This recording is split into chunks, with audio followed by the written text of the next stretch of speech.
I've mentioned this in previous videos, but in case you didn't see them, let me reiterate this for everybody.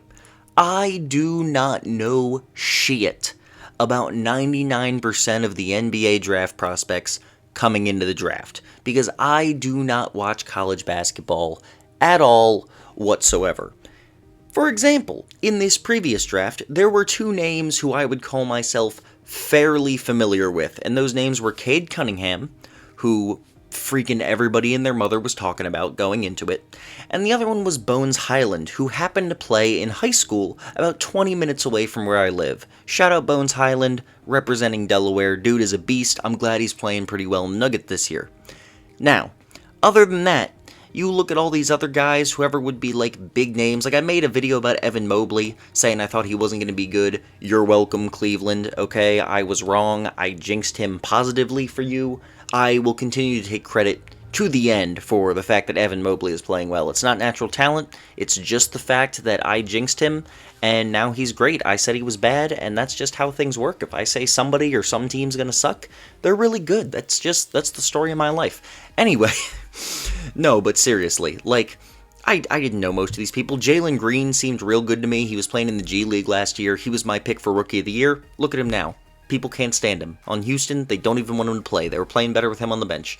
Like, I really can't make predictions for rookies. I really can't. But looking at this draft class, I got off topic here. Even the people who actually know things about college NBA players who are about to get drafted, who actually know what they're talking about, I really don't think most of those people predicted this draft class to be nearly as good as it has been. I mean, this is a deep-ass draft so far in its rookie year. One of the best draft classes we have seen pretty much ever. Like, just based off the production of a whole bunch of players, I don't think I don't think it's an exaggeration to say that this is one of the best draft classes, at least for a rookie year, that we have ever seen. Let's start off with the Rookie of the Year race, alright? Scotty Barnes and Evan Mobley are the two clear frontrunners for Rookie of the Year. Barnes is having an incredible season of 16, 8, and 3, and he is shooting a wonderful 49% from the field, 36 from 3. I mean, this dude is a beast, and he's playing great defense while he does it. Barnes is on pace to be an all-star, maybe even next year. I mean, as soon as the Raptors stop being trash, and they've gotten it together as the season goes along to an extent, but man, as soon as this team starts like making playoff pushes again, Scotty Barnes is going to get so much attention. He is so much fun to watch. He's efficient. He plays great on both ends of the floor. I love seeing these dudes who come in and play great defense. All right, I just love it. Matisse Thybulle, probably my second favorite player in the league. All right, I'm sorry, Maxey, but I still got to give it to Thybulle. That dude is so much fun to watch, and Barnes is similar, and a dude who's even better than him on defense is Evan Mobley, the other Rookie of the Year frontrunner. This man, 14 points, 8 assists, not 8 assists, 14 points, 8 rebounds, 2.5 assists, 47% from the field. His offensive game is significantly better than what I predicted it was going to be. He even has a little bit of a three-point shot, not much of one, but I could absolutely see it developing in the coming years. And he can pretty much guard 1 through 5. This dude looks like a slightly taller Ben Simmons out there. I mean, he can guard centers, you can switch him on to guards, he's amazing against forwards. He is incredible. He is absolutely the best day one defender we have seen since Matisse Thybulle was drafted, and it pains me to say it, but he might even be a little bit better than Matisse was when he was drafted. I mean, this dude is already an all-defense player. Like, he should absolutely make an all-defense team this season. Evan Mobley is incredible defensively, and whichever one of these dudes wins Rookie of the Year, I mean, we might need another co-Rookie of the Year award, because these two guys are so good, so fast, it's incredible, and they're 20 years old. Cannot wait to see them develop some more. Cade Cunningham, the man who every single person and their mother who follows the NBA knew was going number 1, has had a solid season. 15 points, 6 rebounds, 5 assists. Yeah, his team sucks ass. Yeah, his efficiency sucks ass. But at the end of the day, he's a young guard. They tend to have some struggles. So if you can put up 15, 6, and 5, even if the efficiency is very bad, I think that's pretty dang impressive for a rookie player. Yeah, he's not an all-star right at the gate. A lot of people thought he was going to be. They were thinking, oh, he's going to be like Luka out here. No. All right, he's a small guard. Most people just can't be Luka. He's had a little bit of an injury issue. The Pistons are just such an awful team that certainly doesn't help him. But the dude looks like he has a ton of potential. He's going to take a year or two, as a lot of young guards do. But he looks like a future all-star, for sure. He has a ton of potential. He looks like a beast.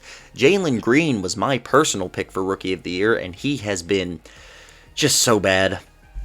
He's been so bad. I mean, you look at the stats, 14, 3, and 2 are not horrible numbers for a rookie, but they're pretty horrible numbers for someone who was dominating the G League last year. That's why I thought he was going to be the Rookie of the Year. He has not been. His efficiency is awful. His defense is awful. His team went on a win streak as soon as he stopped playing, and obviously, that was not the full reason. Moving Christian Wood to center was a much bigger reason for that, along with a lot of guys getting hot from 3.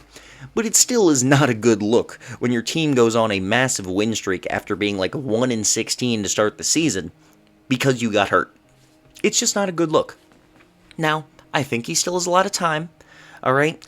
Early in his rookie year, similar to Cade Cunningham, right? It's early in his rookie season. He has plenty of time. This kid is 19 years old. I still think he very well could be an all-star one day. At the very least, I absolutely believe he's going to be a solid player. He has looked very bad, but he has a ton of potential, and it is way too early to be saying, like, people are calling Jalen Green a bust already.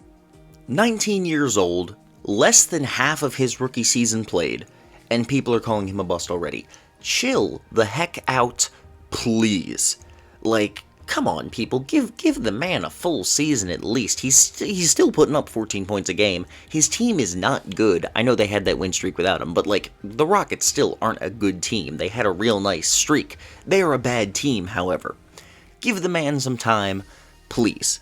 But moving past the biggest names, alright, we got Barnes, we got Cunningham, we've got Green, and we've got Mobley.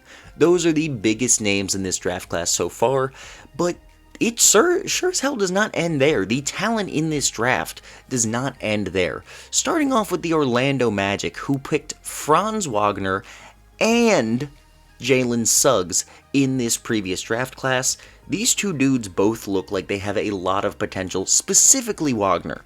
This man's giving you 15, 5, and 3 right now. His efficiency is not great, but 44% from the field, 36% from 3, and 81% from the free throw line for a rookie are not bad numbers, especially on a team that is as much of a terrible bum franchise as the Orlando Magic. Their best players are pretty much all hurt right now. They've got Jonathan Isaac out. They've got Markelle Fultz out, who is a dude who still has potential. It hurts me that he didn't reach that potential in the Sixers, but he still has some potential. They've got Cole Anthony, and they've got somebody else in this team, Mo Bamba. And so you add in Franz Wagner and Jalen Suggs to this team, and low-key, the Magic have a really nice young core when everyone comes back healthy next year, knock on wood. Now, the Magic are the Magic. Their franchise is known for trading away dudes immediately before they break out and become stars. But if they can keep this core together and if everyone can stay healthy, then this could be a really freaking good team in like 4 or 5 years from now. They gotta not screw it up. But man, there was a lot of young talent on this team, and Jalen Suggs and Franz Wagner are a big freaking part of that, especially Wagner. But let's not sleep on Suggs. That dude definitely has potential. Next up, Chris Duarte on the Indiana Pacers. Somebody else nobody's talking about. Now this time, it's probably because he plays in Indiana, but 13, 4, and 2, 43% from the field. Yeah, not great efficiency, but he's playing on a weak Pacers team. His role is very weird there. That team's had a whole lot of issues. They've had issues for years, and this year is just no exception. He's already 24 years old, and he has spurts where he really looks like an NBA-ready talent from day one. He was getting some low-key Rookie of the Year buzz earlier in the season. His team started to fall off, he started to play a little bit worse, so that's died down. But this is a really nice player who I don't know what his ceiling is. I'm just going to be straight up, I haven't seen a whole lot of the Indiana Pacers this season. But he has a all-around game that kind of makes me think of a better Kyle Kuzma in a way, simply because he's like a bigger dude and he doesn't have like one specialist role, but a much better Kyle Kuzma. Like, I think he can absolutely be a better scorer and a better shooter than Kuzma is. And I'm excited to see what he ends up doing in the league. Maybe that's a dumb comparison. I don't know what I'm talking about. Indiana fans will probably let me know in the comments. But I think that Chris Duarte has a really bright future in the NBA, and I've been a big fan of seeing him play. I'm only going to talk about two more guys to end this, and that is Josh Giddey of OKC and Davion Mitchell of the Sacramento Kings.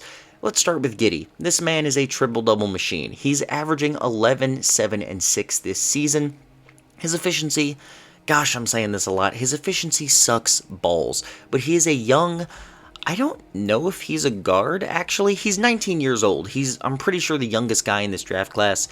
Give him some freaking time. He has a lot of time to get better, but he has shown clear flashes of being a very good player. He's already a very good playmaker for an NBA player, especially a rookie. He gets a lot of boards, and he definitely can score. He just needs to figure out his game, because his scoring game is all over the place. There will be some nights where he looks like relatively efficient, and then he'll have like 3 games in a row where he just shoots like terrible, just so bad.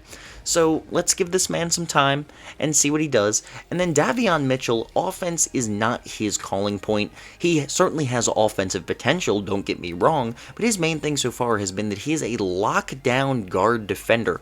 Gosh, there's a lot of good defenders in this draft class. When he turns it on, he is clamping up other point guards left and right, and it is so much fun to watch him play defense. I love watching these guys who are both good defenders and really hustle on defense.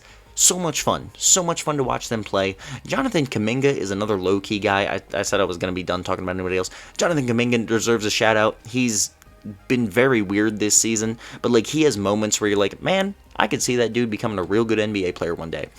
There is a lot of talent in this draft, and this is only the rookie year. Every single draft, we have a couple other guys who break out later, and they end up becoming stars down the road. So yeah, I cannot wait to see what becomes of this rookie draft class, but you know they're going to be good. You know it is going to be a special draft already, and I just think that these guys deserve more attention. Like Scotty Barnes and Evan Mobley, Cade Cunningham, they deserve the hype they're getting, but everyone else in this draft needs some more attention, and this was a fantastic draft. Like, man, this NBA is talented, and the future keeps getting brighter. Shout out the 2022 NBA Draft, because they were pretty fantastic.